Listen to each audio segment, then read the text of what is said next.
What's going on, y'all? Jorge here. Thank you for joining. Today I got a quick video on a Jordan 1 mid, and it is a Jordan 1 mid brown basalt. So stay tuned for more on that. We're going to take a quick in-hand look and we'll be right back.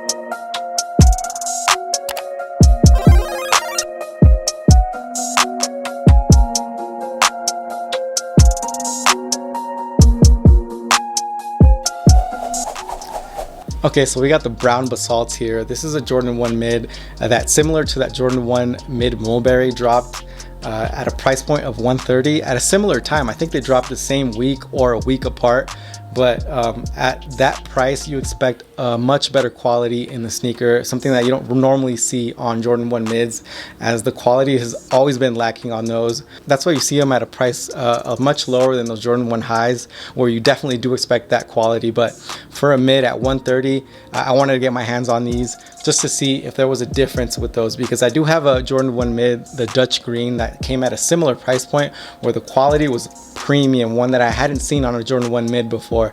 So that's what I expect from these. This is a women's exclusive, similar to those, again, those mulberries, and so were those Dutch greens actually. So they've all been women's exclusives and have come out with really good quality. So the ladies are definitely getting really dope pairs here in the past from Nike. So I don't really mind wearing women's shoes, especially the ones that have the colorways like that brown basalt and that Dutch green, where you kind of can't really even tell. So I definitely don't mind buying those for the personal. So if I like these, I'm definitely keeping them in the collection. So let's go ahead and open these up, see how they look in hand. Hopefully they don't disappoint.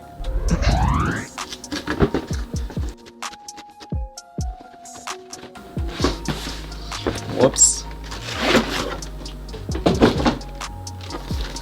All right, y'all, there is the sizing on that typical Jordan 1 mid box, and these are the brown basalts. Let's go ahead and take a quick look.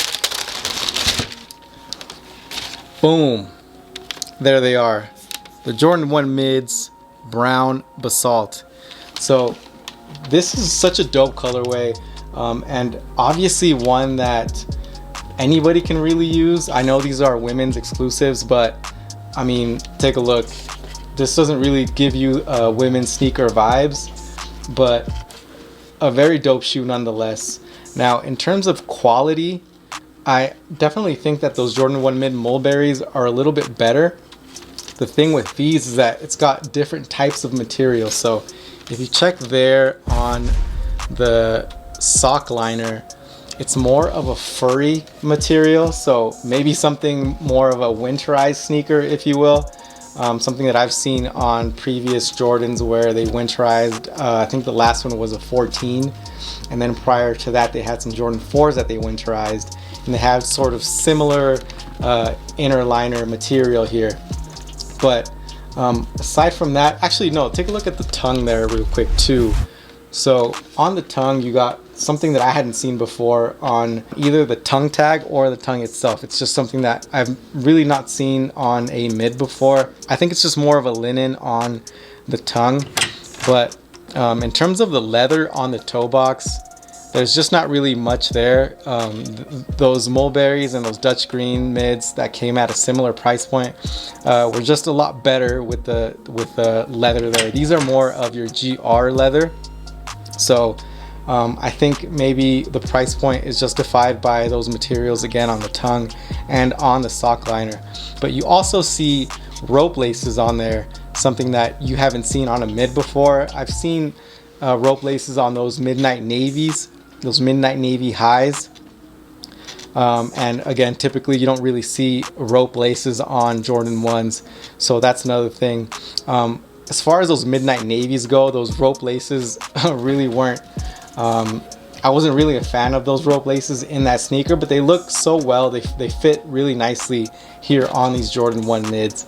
I think that's as far as I'll go when it comes to the review of the materials, but let's go ahead and put these on feet. Well, we're gonna lace these up, throw them on feet, give you a lot of on feet, see if maybe I can convince one of you to make this purchase, whether you are a male or a female. I know it's definitely one that I want to keep for myself, but again, that's going to depend on how they look on feet. But just in hand, it's just a really dope sneaker, a really cool colorway there, one that is very unique and something that I haven't seen in the past from a Jordan 1 mid.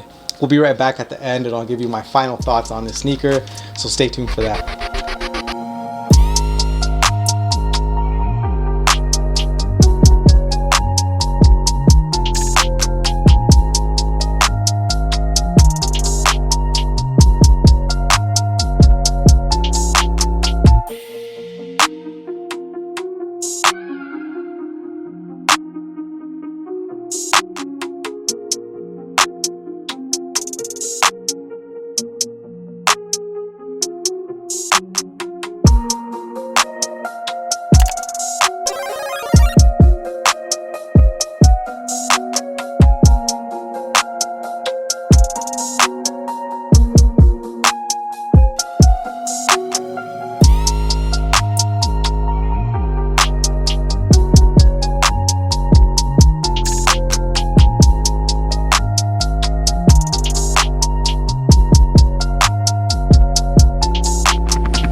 All right, ladies and gents, there you have it. That's a Jordan 1 Mid Brown Basalt. Again, a sneaker that probably shouldn't be as much as $130, although we do see the different types of material there on the sock liner and on the tongue. It still doesn't justify for me 130 bucks, especially because of that leather that we see on it. That's very similar to your GR Jordan 1s. I really don't care about the inner lining of the sneaker. They could have used the cheapest materials that they got. I don't think that the upgrade in what they have right now, that's sort of this like UGG material, I don't think that really justifies the price point. If the leather was similar to those mulberries or those Dutch greens, definitely would have justified the price. But as far as that's concerned, as far as the quality, it's lacking a little bit.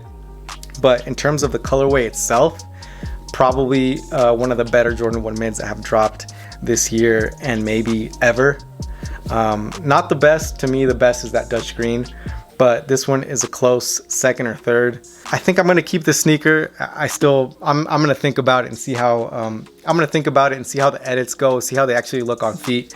But the sizing is true to size, and if you like this sneaker, definitely go for it, because I don't think it's one that will be too expensive in the short term, but will definitely go up in price here within the next few months. There's no doubt about that. It's just a really dope colorway. But let's go ahead and close this out. Thank you for joining. We'll see you on the next one. Peace.